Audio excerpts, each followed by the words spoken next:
That was the first thing I thought when the door opened and the wind pushed warm caramel air into my face. Not that the view was nice. Not that the ocean looked too blue to be real. Not even that my laptop was at 4% and I had exactly 40 minutes to clean up the forecast slides before the next retreat session. I just thought I should not be here. The business center downstairs had been locked. The front desk said the key was with someone from events, and events had apparently disappeared into the same black hole where conference markers and phone chargers go. I had tried the lobby first, then the hallway outside the ballroom, then the sad little lounge near the elevators where every outlet was already taken by someone charging 2 phones and pretending not to see me. Then I remembered the terrace. There had been outlets along the back wall that morning when the hotel staff set up coffee. I figured no one would be up there during the afternoon break. Most people were either walking on the beach, hiding in their rooms, or drinking too much iced coffee before the 5 o'clock strategy session. So I climbed the stairs with my dead laptop tucked under one arm, pushed open the rooftop door, and stopped so hard the door almost hit my shoulder on the way back. Adrienne Langley was there, alone. She was stretched out on one of the low white loungers near the far side of the terrace, turned slightly toward the sun, one arm resting over her stomach, dark sunglasses covering her eyes. She wore a cream swimsuit and had a book open face down beside her, like she had only meant to close her eyes for a minute. For 2 years, I had known Adrienne in black blazers, clean lines, sharp questions, and rooms that went quiet when she lifted one hand. She was the founder of Langley Pierce, the person everyone watched in meetings even when someone else was presenting. She never rushed, never filled silence just because it was there, never looked like she had been caught off guard by anything. And now she was just there, barefoot on a hotel terrace, hair loose against the chair, looking like a person who had stepped out of the version of herself the rest of us were allowed to see. I should have backed out. That would have been the normal choice, the careful choice, the Callum Reeves choice. Instead, I stood there with my laptop under my arm and one hand still on the door handle. Adrienne did not move. "Enjoying the view, Callum?" She said it without opening her eyes. My throat went dry. I looked at the ocean first, like that could somehow save me, then at the outlets along the wall, then anywhere except directly at her. "I'm sorry," I said. "I thought nobody was up here." "That wasn't what I asked." Her voice was calm, not annoyed, not friendly either, just Adrienne, cutting straight through the extra words. I should have apologized again and left. Instead, because apparently my sense of self-preservation had chosen that exact moment to take the afternoon off, I said, "More than I should." The second the words left my mouth, I wanted to grab them out of the air. Adrienne opened her eyes. Slowly, she pushed her sunglasses up into her hair and looked at me across the terrace. Not shocked, not angry. She just looked, like she was reading a line in a contract that someone else had missed. The wind moved the corner of the towel under her shoulder. Somewhere below us, people laughed near the pool. I stood there waiting for the correction. She could have said my name in that cold meeting voice that made senior directors sit up straighter. She could have told me to leave. She could have reminded me where I worked and who she was. Instead, the smallest smile touched one side of her mouth. Not enough to be warm. Not enough to be permission. Just enough to make it worse. Then she lowered her sunglasses again and closed her eyes. There was no instruction after that. No clean ending. No way to pretend the sentence had not landed between us. My laptop gave a weak little sound in my arm, like even it was embarrassed for me. Cleared my throat. "I just need an outlet. The business center's locked." "Of course." That was all she said. I walked to the far end of the terrace, as far from her as I could get without climbing over the railing, and plugged my laptop into the wall. My hands felt too aware of themselves. I opened the file, stared at the first slide, and read the same title 5 times without understanding it. Regional Expansion Risk Model. That was the title. Simple. Harmless. Exactly the kind of thing I was good at. I was known at the firm for being steady, calm under pressure, good in ugly meetings. The guy who could sit through 3 executives arguing over numbers and still ask the one question that got everyone back on track. People mistook that for confidence.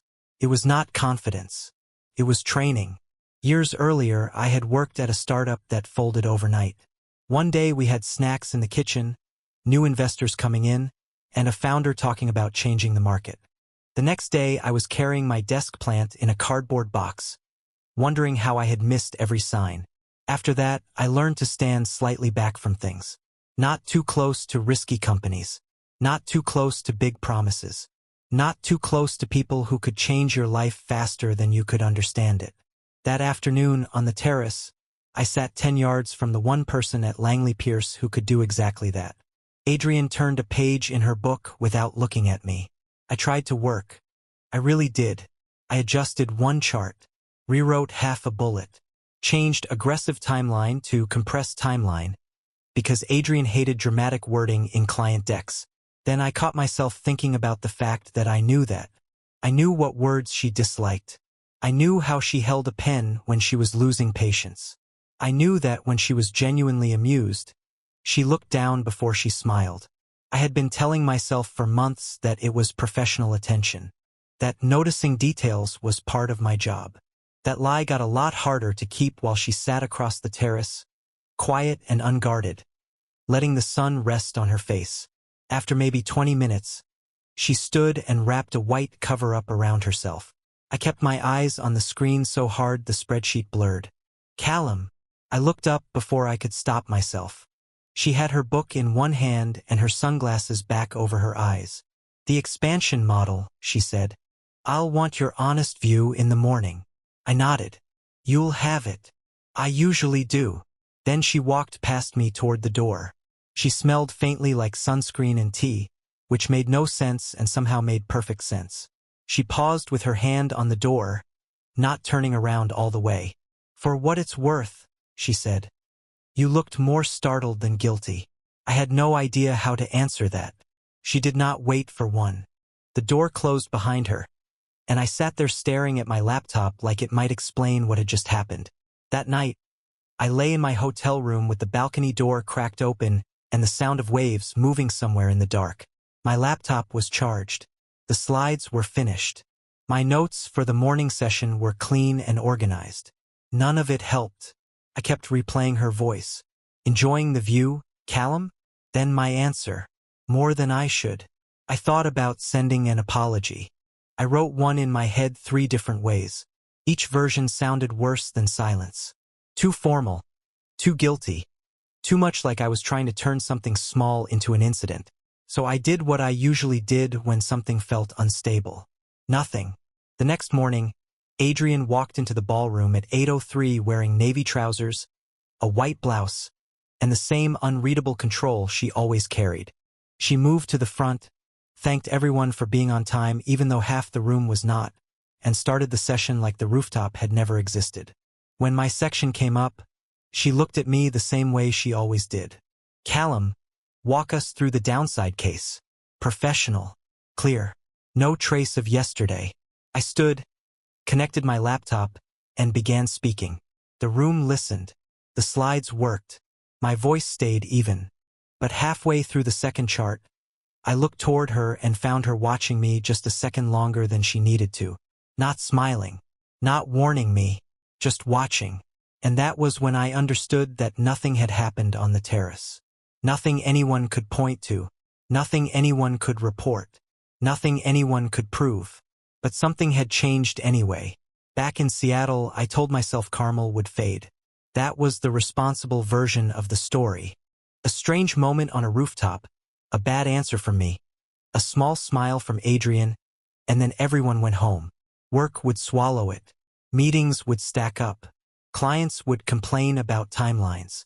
Someone would misuse the word alignment 15 times in one call, and life would return to normal. For about 3 days, I almost believed that.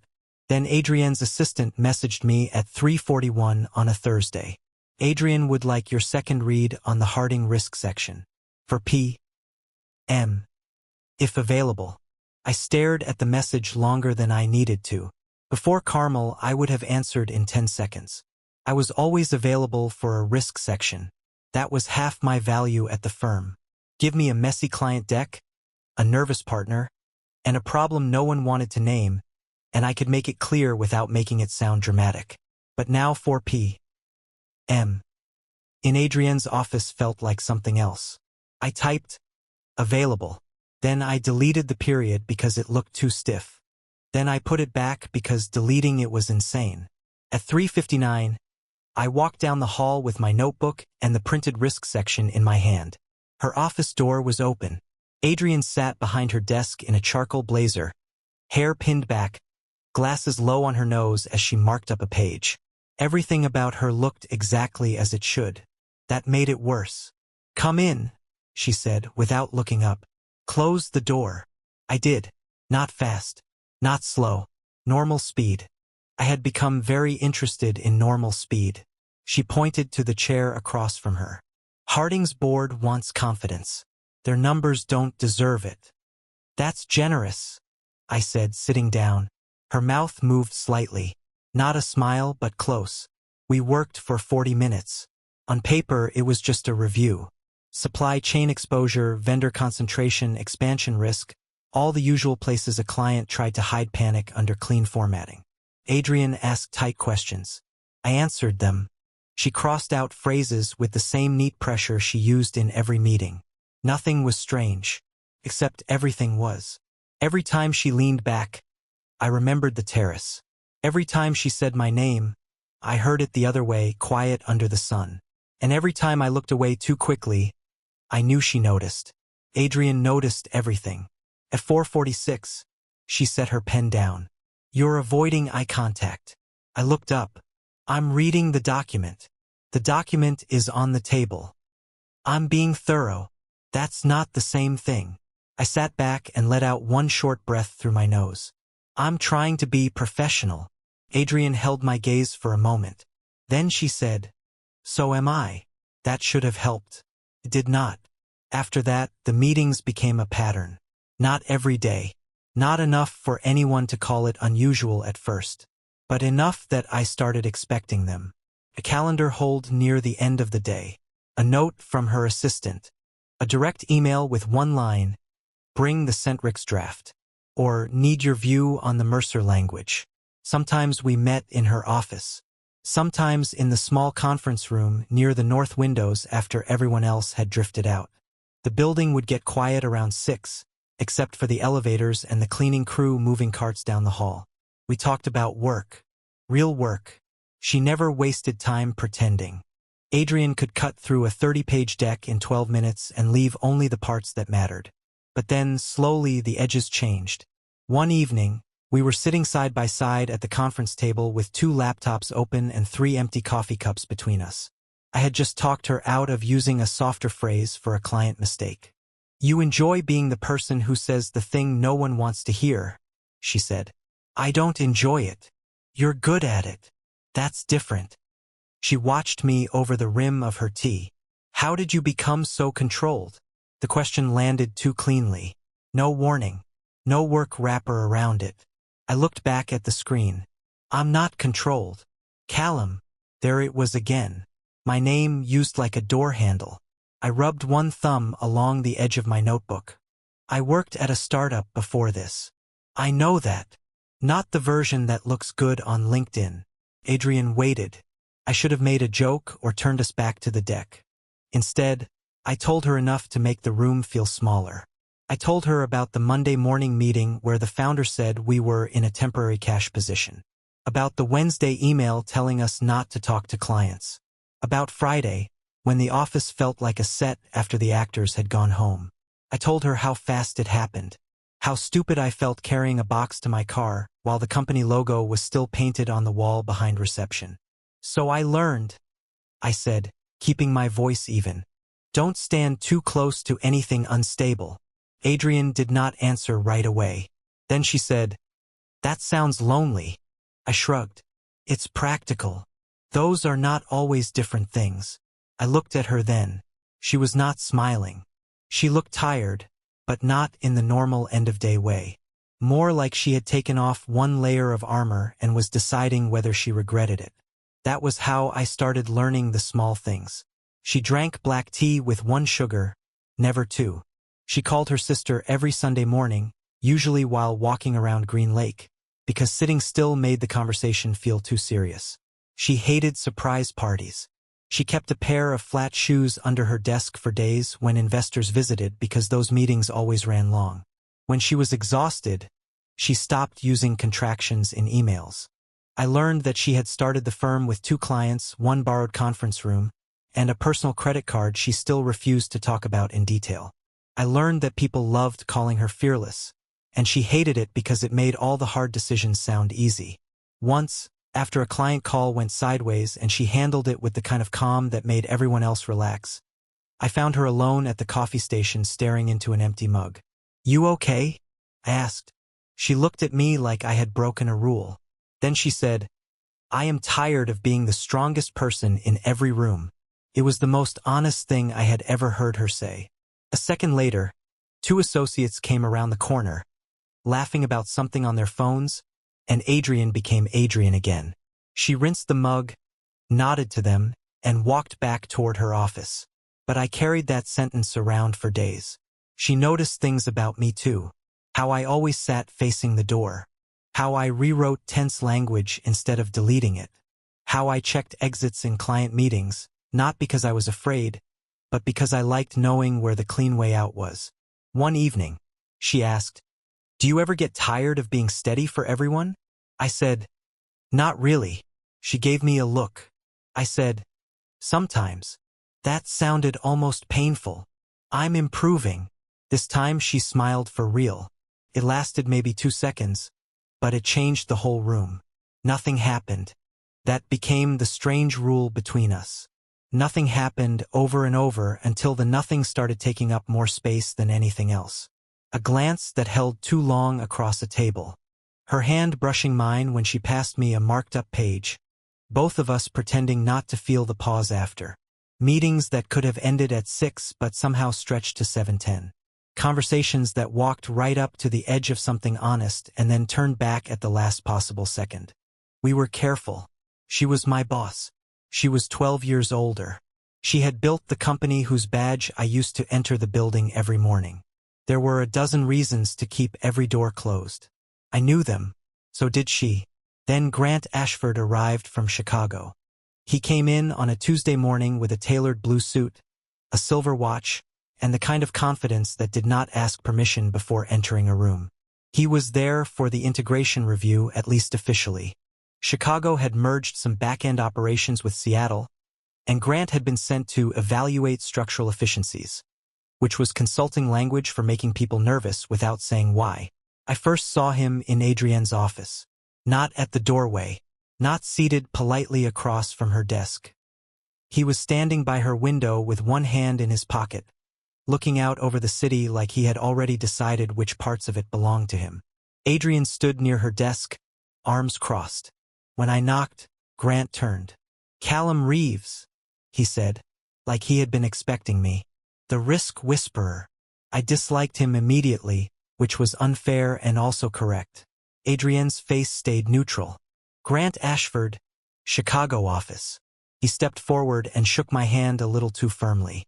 "I've heard good things." "Thanks," I said. "Mostly from Adrienne." There was a half-second pause. Adrienne looked at him. "We have the Mercer review in 10. "Of course," Grant said, but his smile stayed on me. That was when I saw it. Not the whole history, just the outline of it. He said her name without the professional weight everyone else gave it.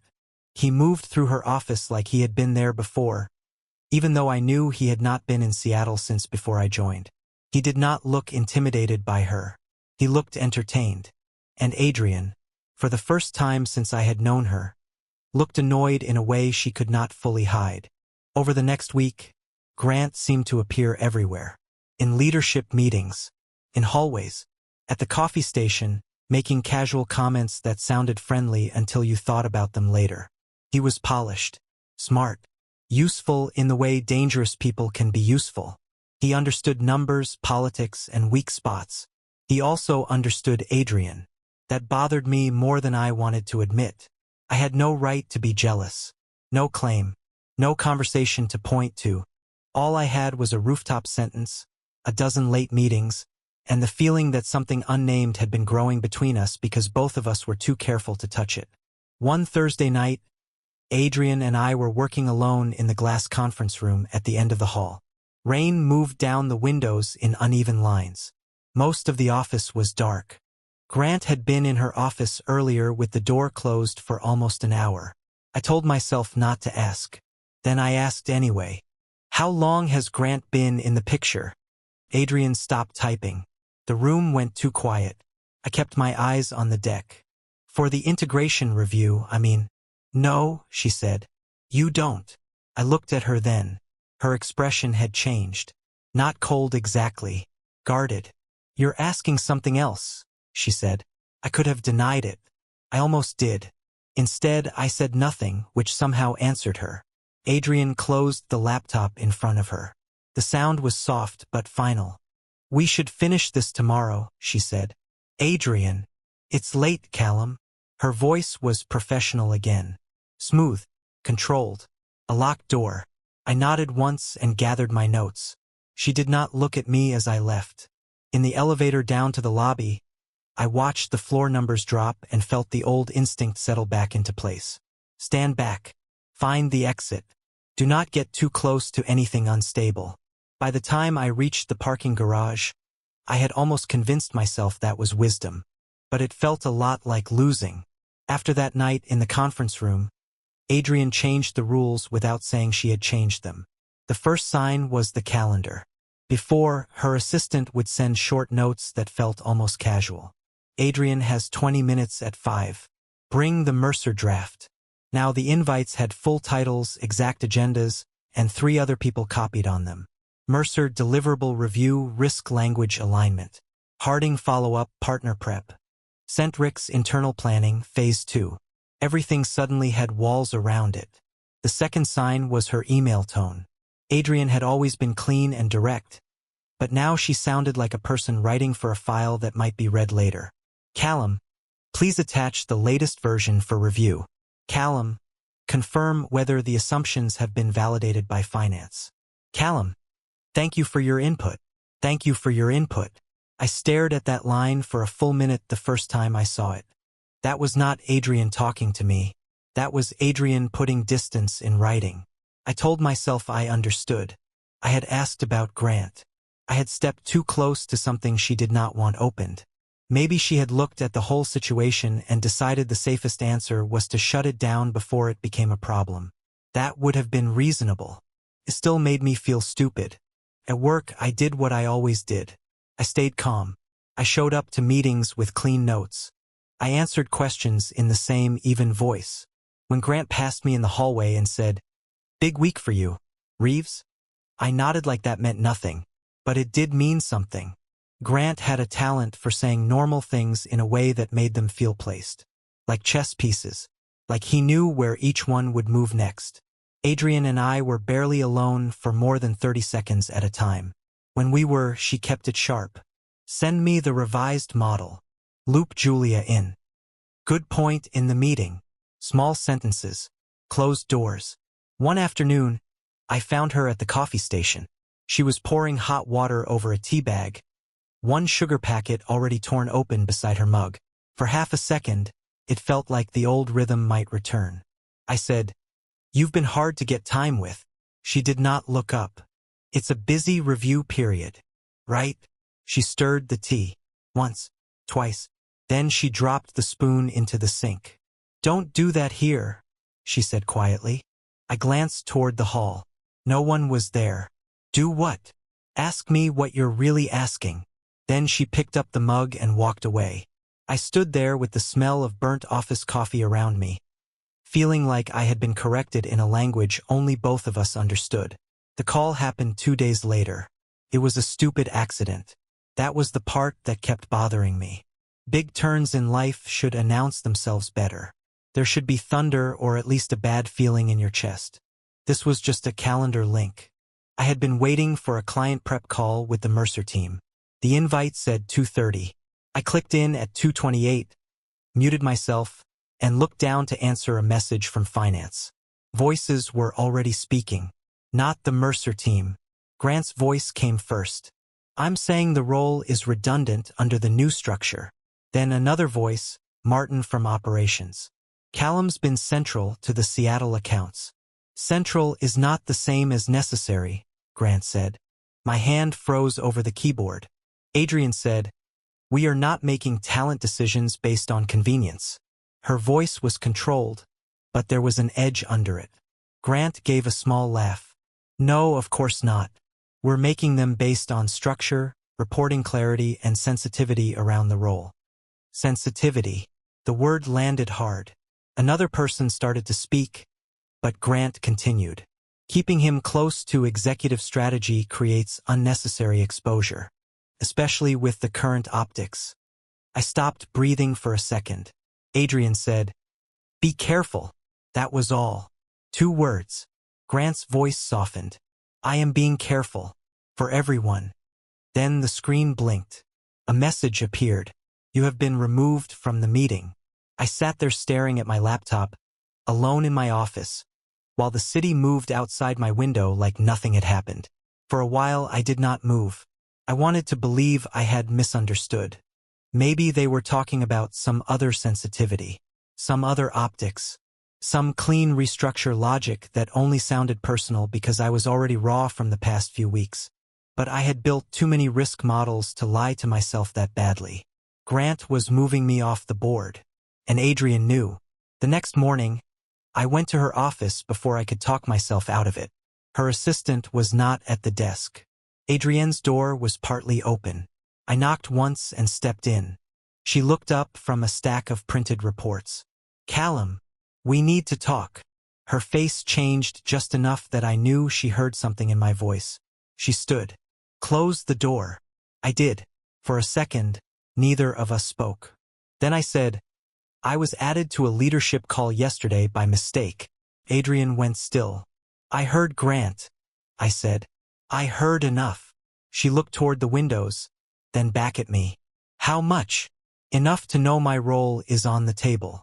Enough to know he used the word sensitivity. Enough to know this isn't just structure. Her jaw tightened. I waited for her to deny it. She did not. Instead, she walked around her desk and leaned against the front of it, arms folded, looking more tired than I had ever seen her in daylight. Grant and I were together years ago, she said. The words were clean. Too clean. I nodded once, though something in my stomach dropped anyway. It was serious, she continued, and it ended badly. I came to Seattle after that. Not only because of him, but partly. I needed a place where my work did not have his fingerprints on it. That didn't last. No. She looked down for a second, then back at me. He noticed us, she said. There was no us, not officially. No line crossed. No secret to confess. Still, hearing her say it like that made the room feel smaller. He noticed late meetings, she said. The way people deferred to your read in my sessions. The fact that I trusted you in rooms where I don't trust many people. That's work. I know. Then why does he care? Because Grant uses whatever is available. I let out a humorless breath. And I'm available. Adrienne's expression tightened. He implied that if I didn't create visible distance, he could raise concerns. Conduct, favoritism, judgment. He doesn't need it to be true. He only needs it to sound possible. I looked at her desk, at the neat reports, the black pen lined up beside them, the whole controlled world she had built around herself. So that's what the emails were, I said.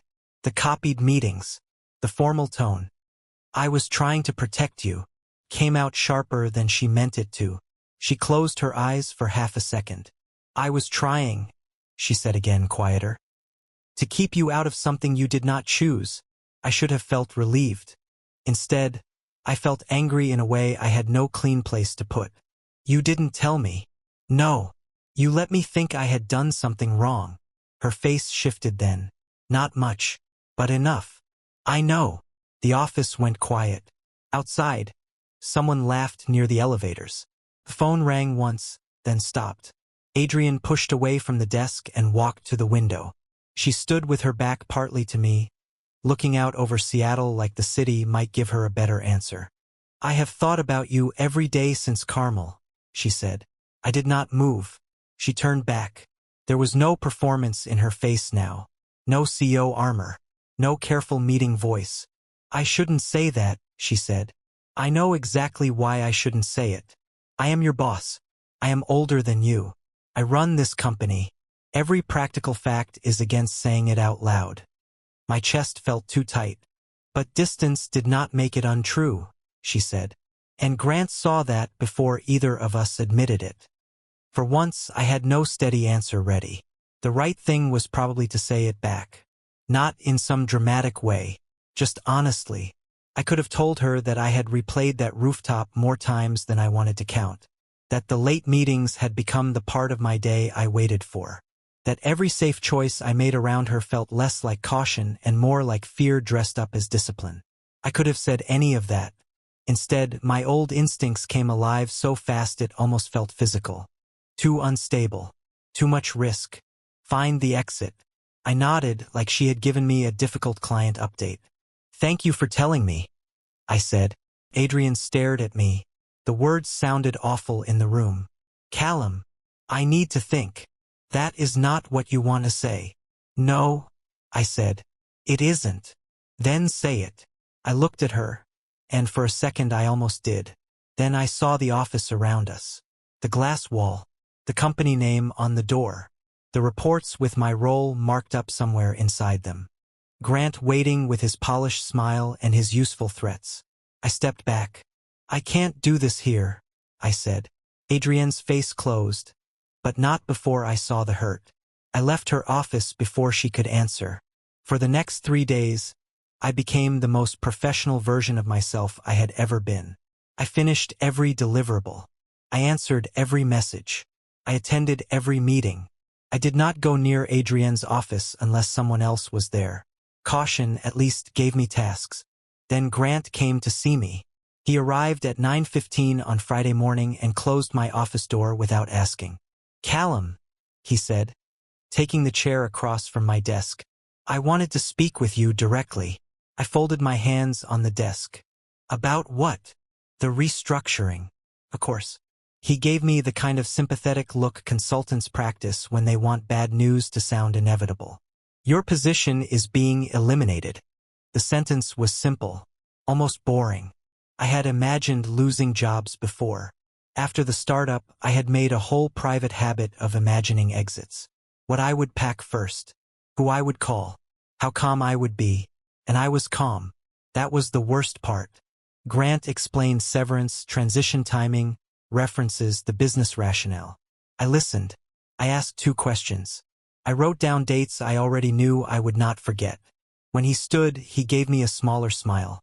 For what it's worth, you're talented. This is not personal. I looked up at him. It is, I said. His smile did not move. Then he left. I sat alone in my office with the severance folder on my desk and realized the thing I had spent years trying not to learn. Caution had not saved me. Standing back had not saved me. Silence had not saved me. It had only made sure I lost everything without ever saying what mattered. That night, long after I had gone home, my phone lit up on the kitchen counter. Adrienne. I stared at her name until the screen dimmed, then tapped the message open. I resigned tonight. Below that, another message came in.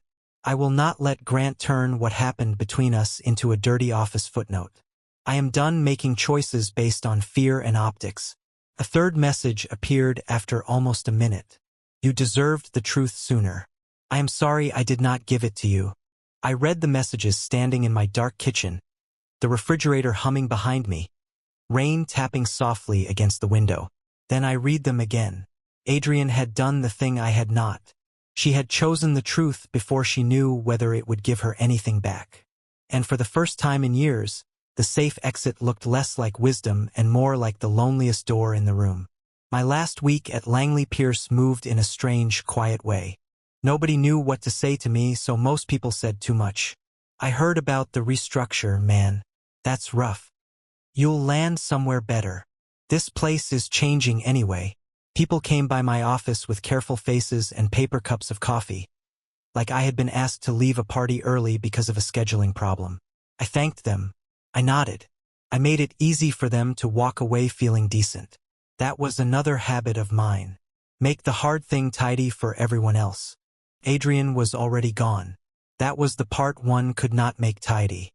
Her office had been cleared out before Monday morning. Not fully empty, but stripped of anything that proved she had lived inside it for years. No tea tin on the credenza. No flat shoes tucked under the side cabinet. No marked-up client decks stacked in sharp little piles. Just furniture, a clean desk, and a faint square on the wall where her framed city permit had hung. I stood in the doorway for maybe 10 seconds too long before Julia from finance walked past and slowed down. "You okay?" she asked. "Yeah," I said. "Just checking something." There was nothing to check. Adrienne had built the firm. Her name was on the early client contracts, in old pitch decks, in half the stories people told new hires when they wanted them to believe the place had a soul. And now her office looked like any other room waiting for someone with a bigger title to move in. Grant took over the leadership meetings by Wednesday. He did it smoothly. Of course he did. He used words like continuity, stability, next phase. He thanked Adrienne for her foundational contribution, which was such a clean little phrase I nearly laughed out loud. Foundational contribution. As if she had laid a tile floor and left. He did not look at me during that meeting.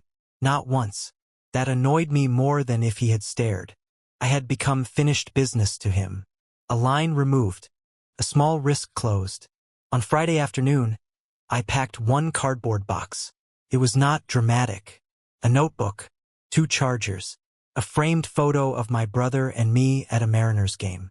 A mug I had never liked but kept because someone from the old strategy team gave it to me after my first ugly client win. 3 pens. A stack of business cards with a title that no longer belonged to me. I carried the box through the office at 5:40, when most people were pretending to work but really watching me leave through the glass walls. At the elevator, I looked back once. Not at my office. At hers. The door was closed. For 2 years, I had walked past that door with good reasons not to say too much. She was my boss. She was older. She had more to lose. I had more to lose than I wanted to admit. There were policies and optics and timing and all the other words careful people use when they are trying to sound wise instead of afraid. And maybe some of those reasons had been real, but I had used them as shelter. Twice. I had walked out of her office when I had something real to say. The elevator opened. I stepped in with my box and watched the doors close on the company I had tried so hard not to need. The weekend was awful in a boring way. I cleaned my apartment, updated my resume, deleted 2 sentences from my LinkedIn summary and then put one of them back. I stood in the grocery store holding a bag of rice for so long that a woman had to reach around me to get one for herself. Mostly, I thought about Adrienne's messages. I resigned tonight. I am done making choices based on fear and optics. She had not asked me for anything. That made it harder. There was no pressure in the message. No invitation I could accept or reject.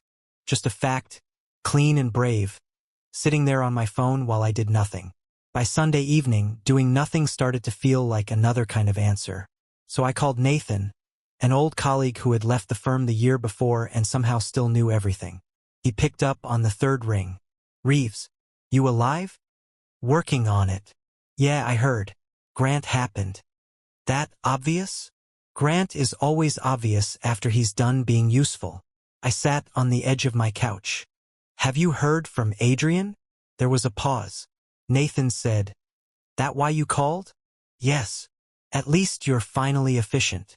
"Nathan." She rented a small office near Eastlake. Nothing fancy. I heard she's meeting a few clients quietly. And she's been going to that cafe near the water most mornings. The one with the blue awning. I knew the place. Adrienne had mentioned it once months ago during one of our late meetings. Good tea, terrible parking. No one tried to network before 9. "Thanks," I said. Nathan was quiet for a second. "Callum, don't go there with your careful face." I almost smiled. "I don't know what face I'm going with." "Then figure it out before you walk in." On Monday morning, I found parking 2 blocks away and stood outside the cafe longer than I should have. It was small, narrow, and busy enough to let people hide. The windows were fogged at the edges. A few customers sat with laptops. A barista called out names over the sound of cups and steam. Adrian was at a corner table. Tea on her right. Laptop open. Notebook beside it. Hair pulled back loosely, gray sweater instead of a blazer. She looked less polished than at the firm, but not smaller. That was the first thing I noticed. Leaving had not made her disappear. She looked up before I reached the table. Of course she did. For a second, neither of us said anything. Then she closed her laptop halfway. "Sit down, Callum." I sat. My hands felt empty without a notebook, so I put them flat on the table. She studied me with that same direct look I had missed and feared in equal parts. "Is this a casual visit?" she asked. "No." "Good. I don't have much patience for casual this week." That almost broke the tension. Almost. I glanced at the notebook. It was full of tight handwriting, arrows, client names, numbers in the margins. "You're working already." "I resigned," she said. "I didn't retire. I didn't think you had. I'm building something smaller, cleaner, fewer layers. Clients who understand what they're buying instead of ones who want a famous logo in a board packet." "That sounds like you." "It sounds expensive." I smiled a little. "Also like you." There it was. That small look down before she smiled. She turned her tea mug once between both hands. "I have 3 possible clients, 1 definite maybe, and an office with a heater that makes a strange clicking sound every 12 minutes. That's specific." "I've had time to notice." I looked at her then. Really looked. "You didn't do this for drama." Her face sharpened slightly. "No. I know. I did it because staying meant letting Grant decide what my work meant. And what you meant. I could survive losing a company. I couldn't survive letting him make me that small." The words sat between us. I swallowed once. "I walked out of your office." "Yes. Twice." "Yes. I had things to say both times." "I know." The cafe noise seemed to pull back from the table. Cups, chairs, quiet conversations, all of it became background. I leaned forward. "I'm not doing that again." Adrian did not move. I kept going before the old part of me could find a clean exit. "I meant what I said on the terrace. I meant it then, even if I was too surprised to know what I was admitting. And I've meant it every day since." Her eyes stayed on mine. "I know the timing is messy," I said. "I know this didn't happen in the clean version of life where nobody has titles and nobody has history and nobody can get hurt. But I don't want the clean version anymore. I tried that. I tried safe. It didn't save me. It just kept me quiet." Adrian looked down at her tea. For one bad second, I thought I had come too late. Then she said, "You came to a cafe on a Monday morning to tell me you meant one dangerous sentence from 6 months ago." "Yes." She looked back up. "That is either very sure or very reckless." "I've spent my whole life being careful," I said. "I'd like to try something else." Her expression changed slowly. The guarded part did not vanish because Adrian was still Adrian. She did not become soft just because I finally found my nerve. But something opened. "I am not standing still, Callum," she said. "I have a plan. I have clients to call. I have a lease I may already regret. I'm not asking you to stand still. And I'm not interested in becoming somebody's escape from a bad job. You're not. Good." She took a breath, and this time her voice lowered. "Because I have argued myself out of you more times than I can count." That hit harder than I expected. She reached across the table and turned her hand palm up. No grand speech. No perfect timing. No promise that any of it would be easy. Just her hand open between us. I took it. For a while we sat there like that, her thumb resting lightly against mine, the whole morning moving around us. We talked after that. About her new firm. About my next step. About how strange it felt to be free of the old structure and still carry pieces of it in our heads. When we finally left, the air outside was cold and clean off the water. Adrian walked beside me with her hands in the pockets of her coat. At the corner, she looked over. "You know," she said, "on the terrace, I knew you were going to say something real before you said it." I glanced at her.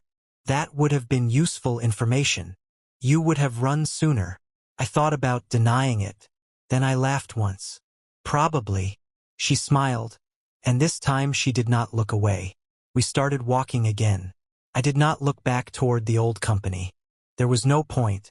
The careful version of my life was back there, behind glass walls and closed doors and words I never said in time. Adrienne's shoulder brushed mine as we crossed the street. No one was watching. No title sat between us.